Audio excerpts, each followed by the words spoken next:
Welcome back to another tips and tricks video from Building on a Budget Models. I'm Thomas. So, while I was in the process of planning these videos, and some of you might find it surprising that I do actually plan them, I was thinking, what could the next tips and tricks video be about?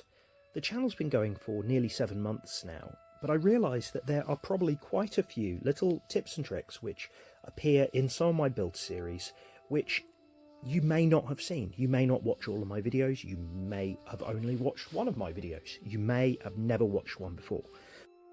So within this video you will find 5 different tips and tricks relating to different parts of models which I have made. Hopefully you'll find them really useful, and they'll go on to help you while you build your models. If you have any tips or tricks relating to the ones that I've shared here, please don't hesitate to put them down in the comments. Thanks a lot, and please do like, share and subscribe. Hit the bell icon too. Now, my first tip here is in regards to tail lights. Here I've taken this clip from the Hasegawa Jaguar XJR9 build. Firstly, it's a really good idea to use reference pictures of the real car, as you can see that I'm doing here. But my actual tip here is to use coloured marker pens for the tail lights.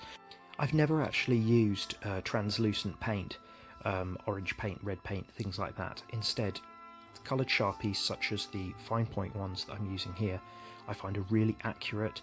You can erase mistakes by using alcohol hand gel, for instance, and they're really versatile. Also, as they erase so easily, you can experiment with different colours, as I have done here with yellow in place of pale orange. Adding a little metallic silver to the back of the lights can also aid the reflectivity. Next, I simply use a little bit of craft PVA glue. I find that PVA is an absolute essential for clear parts.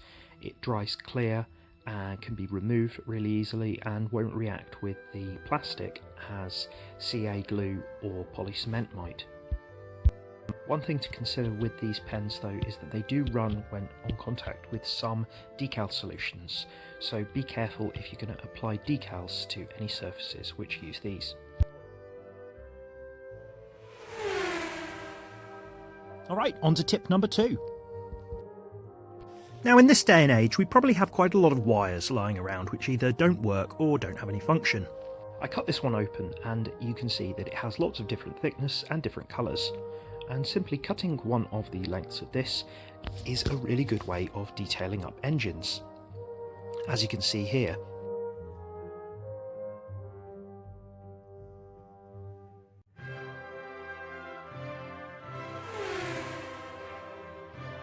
On to tip number 3.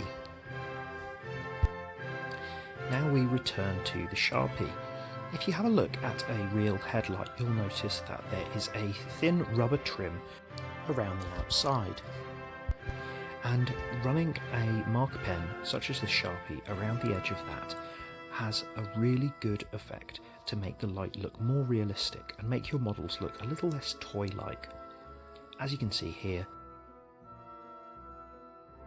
this is just a small little addition, but I think it can make quite a big difference.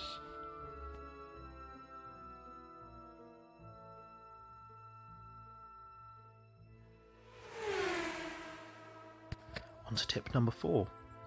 Now, the lettering, the Goodyear lettering on these Cobra tyres was raised, which meant that you couldn't apply decals to them.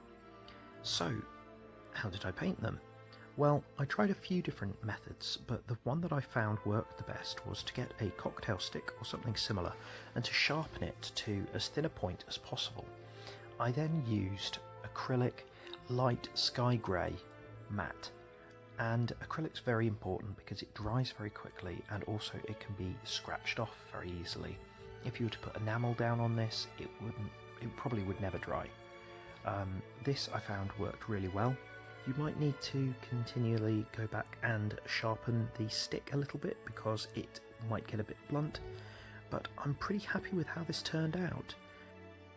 I've been told as well that you can buy white paint pens that perform this job as well, but I'm yet to see them on sale in the UK. I think the main tip here is to be patient and careful, and you should get pretty good results.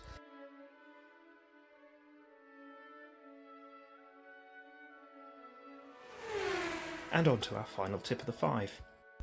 The holes in the arms of the steering wheel, like this of the Lotus 7, are often moulded full on model kits. Now, I usually drill through, but there's always the risk that you may snap it. So what I've started to do is to put the piece onto a blob of blue tack, as you can see here.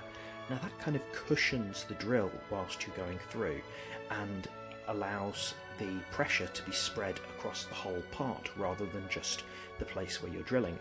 And there you are, and here it is being installed into the finished car. Quite a simple little trick, and I think it makes a big difference. Thanks, hope you've enjoyed this video. Please do like, comment, share and subscribe, and I'll see you soon.